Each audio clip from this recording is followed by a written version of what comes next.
गोर गरीबों का पहले इंतजाम कीजिए, उसके बाद लॉकडाउन की घोषणा कीजिए, नहीं तो कोरोना से कम और भूखमरी से लोग ज्यादा मर जाएंगे, ऐसा मैं समझता हूँ। टू व्हीलर वालों को फाइन, एक तरफ आप कोरोना की मार से लोग मर रहे हैं, दूसरी तरफ आप भूखमरी से लोग मर रहे हैं, और तीसरी तरफ आप कारपोरेशन हो जाए, पुलिस हो जाए, उनके ऊपर गाड़ी लगा के 500 रुपए का फाइन, मास्क के लिए 500 रुपए का फाइन, उनको वार्निंग दो, उनको टाइट करो, उनको बोलो 1 से 2 बार नहीं दिखना, 1 से 2 बार दिखता है तो आप फाइन लगाओ। लेकिन सब तरफ से आप अगर जनता पे बोल डालेंगे और जनता को मारेंगे तो मैं अदबन गुजारिश करता हूं कि ऐसा पुलिस डिपार्टमेंट हो जाओ, कारपोरेशन हो जाओ, कलेक्टर साहब हो जाओ, डिविजनल कमिश्नर साहब हो जाओ, और हमारी महाराष्ट्र की सरकार जो सत्ता में है उनको भी मैं कहना चाहता हूं कि जो नियम आपने लगाए हैं ये जनता के ऊपर ना थोपो, जनता को उसका मुआवजा भरने की जरूरत ना पड़े, उनको वार्निंग दो। आघाड़ी की सरकार है महाराष्ट्र में, हालात खराब होते जा रहे हैं कोरोना के। महाराष्ट्र में औरंगाबाद में भी हालात सही नहीं है कोरोना की, डेथ रेट भी बढ़ रहा है, पेशेंट भी बढ़ रहे हैं। ऐसे हालात में ये जो चेन है उसको तोड़ने के लिए कुछ दिनों में कड़क लॉकडाउन लगाने का फैसला मुख्यमंत्री ले सकते हैं, तो आपकी भूमिका क्या है इसमें? देखिए, सबसे पहले तो हमारी कांग्रेस पार्टी की भूमिका यह है कि लॉकडाउन कड़क लगना चाहिए, चैन टूटनी चाहिए, और गोर गरीब जो है, जो रोजमर्रा के जो हाथ में काम करने वाले रिक्शा वाले, गाड़ी वाले, ठेला वाले, भाजी पाले वाले, छोटी पान टपरी वाले, छोटे होटल वाले, चाय की गाड़ी चलाने वाले, हाथ गाड़ी चलाने वाले, बैलगाड़ी चलाने वाले, हमारी भूमिका गए लॉकडाउन में भी ये थी और ये लॉकडाउन में भी यही है। और आपने सुना होगा कि हमारे अशोक चौहान साहब ने भी, हमारे मिनिस्टर साहब ने भी ये कहा कि पहले पैकेज डिक्लेयर करे सरकार, गोर गरीबों को डिक्लेयर करे, उसके बाद लॉकडाउन की घोषणा करे। तो हमारी भूमिका भी यही है। हमारा स्पष्ट हमारे माननीय उद्धव जी ठाकरे साहब, उप मुख्यमंत्री अजीत दादा पवार साहब, उनसे अदबन गुजारिश है, रिक्वेस्ट है कि गोर गरीबों का पहले इंतजाम कीजिए, उसके बाद लॉकडाउन की घोषणा कीजिए, नहीं तो कोरोना से कम और भूखमरी से लोग ज्यादा मर जाएंगे, ऐसा मैं समझता हूं।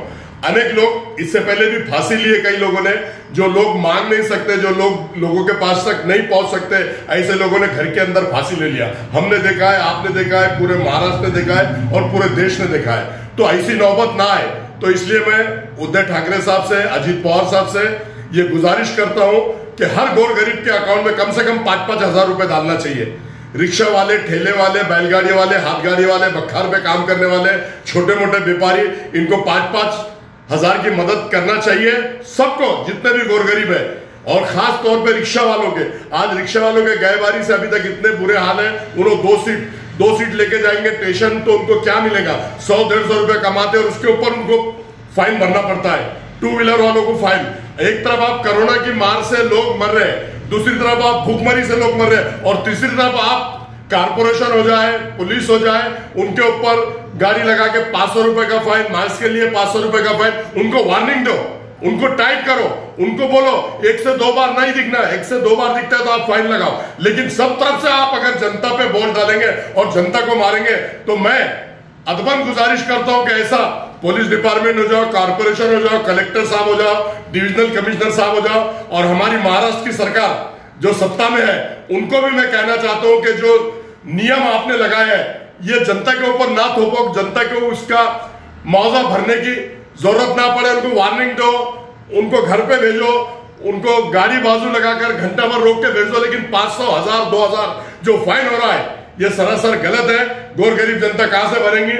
आप तो पहले तो लोग जो भाड़े के घर में रहते हैं उसका भाड़ा भरा जा रहा है, किराना की दुकान है, दुकान का भाड़ा भरना पड़ता है, लाइट बिल है, कारपोरेशन टैक्स नहीं भर रही। मेरी अदबन गुजारिश है कारपोरेशन के अस्तिक कुमार पांडे साहब से कि पूरे साल भर का टैक्स माफ करना चाहिए, और गवर्नमेंट से भी ये गुजारिश है, उद्धव ठाकरे साहब से, अजीत पवार साहब से, कि लाइट बिल भी पूरे साल भर का लोगों का माफ होना चाहिए। माफ तो छोड़ो, आप उसके ऊपर जो इंटरेस्ट लगा रहे वो भी नहीं लगना चाहिए, और टोटल कम से कम 50% लाइट बिल माफ होना चाहिए। ऐसी मेरी गवर्नमेंट से मांग है, कारपोरेशन से मांग है, और ऐसा मैं मांग करता हूं। नहीं, अफसर खान साहब, अभी तक के जो देखा गया, अफसर खान हमेशा जो है एमआईएम के विरोध में थे, लेकिन अचानक एमआईएम के समर्थन में कैसे आ गए आप लॉकडाउन के लिए? देखिए, मैंने एमआईएम का समर्थन नहीं किया, फॉर यू काइंड इंफॉर्मेशन। न मैंने एमआईएम को सपोर्ट किया, न मैंने खासदार को सपोर्ट किया। गोर गरीब जनता हम तो गोर गरीब जनता के लिए 25-30 साल से लड़ रहे हैं। गोर गरीब जनता हमको चुन कर देती है। हमने हमारे वीडियो में भी कहा हमारा समर्थन हिमायत को नहीं था। हमारे मतभेद पार्टी लेवल पे उनके हमारे मतभेद है और वो रहेंगे। हम मतभेद से हम कभी समझौता नहीं करेंगे। हमने लॉकडाउन पे जो मोर्चा निकल रहा था गोर गरीबों के हक का, गोर गरीबों के लिए, तो इसके लिए हमने उस मोर्चे को पाठिंबा दिया। हमारे राजकीय मतभेद आज भी है, कल भी रहेंगे और आने वाले कल में भी रहेंगे। वो उनका पक्ष की भूमिका लेंगे, मैं अपनी कांग्रेस की भूमिका लूंगा। आपने देखा होगा इससे पहले भी मैंने खासदार का काम नहीं किया था, उसमें हमारी अनेक बाचा बाची हुई, बहस हुई। तो मैं जो पार्टी में रहता हूं उसका पूरी ईमानदारी से काम करता हूं और मैं पार्टी के लिए कभी भी बढ़ चढ़ के काम करता हूं। और गोर गरीब के लिए मैंने मोर्चे को समर्थन दिया था। हमारे राजकीय मतभेद है वो हमेशा रहेंगे, ऐसा मैं कहता हूं। नहीं, जब से ये शहर में चर्चा होने लगी थी कि आप यमाम में तो नहीं चले जाएंगे, ऐसी भी चर्चा थी शहर में। देखो चर्चा तो अनेक होती है। अभी बीजेपी बार बार बोलती है कि हम सरकार गिरा रहे हैं, उनके आमदार हमारे पास आ रहे हैं, हमारे आमदार उनके पास जा रहे हैं, तो राजकीय मुहावरा रहता। अब राजकीय मुहावरा ऐसा जब मैं जा रहा हूं तो मुझे ही नहीं मालूम, तो लोगों को कैसे मालूम होगा? लोगों में कैसी चर्चा चलेगी? अनेक लोग चर्चा करते हैं, इसमें विरोधी भी होते हैं, समर्थक भी होते हैं और ज्यादा से ज्यादा विरोध लोग भी इस तरह की भाषा करते हैं। मैंने गोर गरीब लोगों के लिए रिक्शा वाले, बैलगाड़ी वाले, भाजी वाले, छोटे पान टपरी वाले, रिक्शा वाले को, सबके इनके लिए मैंने मोर्चे को समर्थन करा था। हमारे राजकीय मतभेद जो है वो बरकरार रहेंगे। मेरा ना इमाम पार्टी को सपोर्ट था, ना खासदार को सपोर्ट था। मेरा गोर गरीब लोगों के लिए मैंने मोर्चे को सपोर्ट दिया था और आने वाले भविष्य में भी गोर गरीब के लिए, चाहे वो इमाम हो, शिवसेना हो, बीजेपी हो, कांग्रेस हो, एनीबॉडी, कोई भी पार्टी, वंचित आघाड़ी हो, उसको भी मेरा समर्थन रहेगा। मैं अच्छे काम के लिए, आपने देखा होगा 25 साल से मैं कारपोरेशन के अंदर काम कर रहा हूं। जहां शहर के विकास की बात आती है, जहां शहर में डेवलपमेंट की बात आती है, तो मैं शिवसेना बीजेपी का भी साथ देता हूं। और जहां अगर हमारे लोगों के ऊपर अन्याय की बात होती है, गोर गरीबों पे अन्याय की बात होती है, तो शिवसेना बीजेपी से लड़ने वाला ये वाइस शख्स 25 साल से शहर औरंगाबाद में है और लड़ता है और लड़ता रहेगा। राजकीय मतभेद एक अलग चीज है, गोर गरीबों को पार्टिंबा देना एक अलग चीज है, ऐसा मैं कहता हूँ। 2 दिन में जो है रमजान चालू होने वाले हैं, इसमें अभी इबादत गाह बंद है, तो गवर्नमेंट से क्या डिमांड रहेंगी आपकी रमजान की माह के लिए? देखिए, इससे पहले भी मैंने अपने वीडियो के माध्यम से, आप लोगों के माध्यम से ये कहा है कि जैसे आपने शादी को 50 लोगों की परमिशन दी है, मैयत को 20 लोगों की परमिशन दी है, तो हमारी जो तराबी है महाराष्ट्र, मैंने तो औरंगाबाद शहर की बात नहीं, पूरे महाराष्ट्र से उद्धव साहब से गुजारिश की है, अजीत पवार साहब से गुजारिश की है कि 50-50 लोग एक एक मस्जिद में मास्क के साथ तराबी पढ़ने की और रोजा खोलने की और नमाज पढ़ने की ऐसी परमिशन दी जाए। और मैं समझता हूं कि एक अच्छा काम है। माह रमजान में जब हाथ उठता है, दुआएं होती है, तो इससे बलाएं भाग जाती है, इससे जो कोरोना फैल रहा है वो भी नस्ते नाबूद होगा, ऐसा मैं कहता हूं।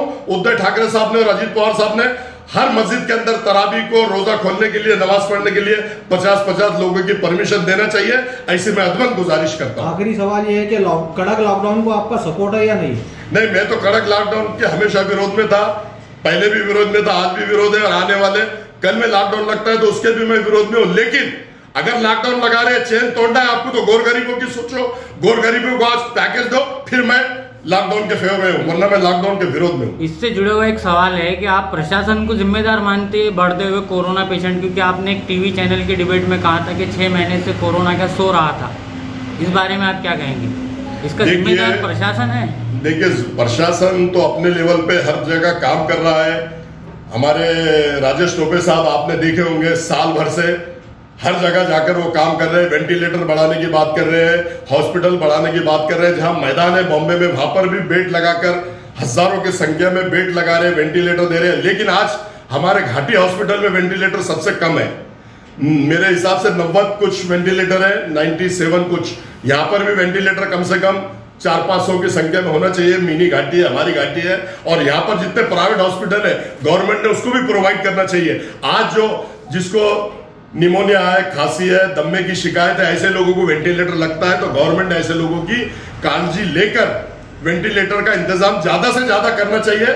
ऐसी मैं राजेश टोपे साहब से, हमारे सीएम साहब से, हमारे डिप्टी सीएम साहब से गुजारिश करता हूं, कलेक्टर साहब के माध्यम से डिविजनल कमिश्नर साहब को यह कहता हूं कि ये सरकार तक ये बात पहुंचाए कि शहर औरंगाबाद के अंदर वेंटिलेटर की बहुत कमी है, तो वेंटिलेटर ज्यादा से ज्यादा बढ़ाने की कोशिश हमने आपने सबने मिलकर करना चाहिए, आपके माध्यम से आपने भी करना चाहिए, ऐसा मैं कहता हूँ।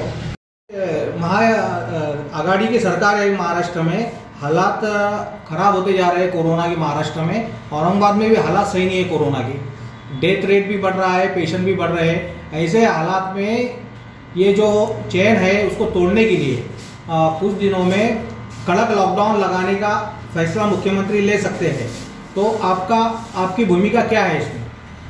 देखिए, सबसे पहले तो हमारी कांग्रेस पार्टी की भूमिका ये है कि लॉकडाउन कड़क लगना चाहिए, चैन टूटनी चाहिए और गोरगरीब जो है, जो रोजमर्रा के जो हाथ में काम करने वाले रिक्शा वाले, गाड़ी वाले, ठेला वाले, भाजीपाले वाले, छोटी पान टपरी वाले, छोटी होटल वाले, चाय की गाड़ी चलाने वाले, हाथ गाड़ी चलाने वाले, बैलगाड़ी चलाने वाले, हमारी भूमिका गए लॉकडाउन में भी ये थी और ये लॉकडाउन में भी यही है। और आपने सुना होगा कि हमारे अशोक चौहान साहब ने भी, हमारे मिनिस्टर साहब ने भी ये कहा कि पहले पैकेज डिक्लेयर करे सरकार, गोरगरीबों को डिक्लेयर करे, उसके बाद लॉकडाउन की घोषणा करे। तो हमारी भूमिका भी यही है। हमारा स्पष्ट हमारे माननीय उद्धव जी ठाकरे साहब, उप मुख्यमंत्री अजीत दादा पवार साहब, उनसे अदबन गुजारिश है, रिक्वेस्ट है कि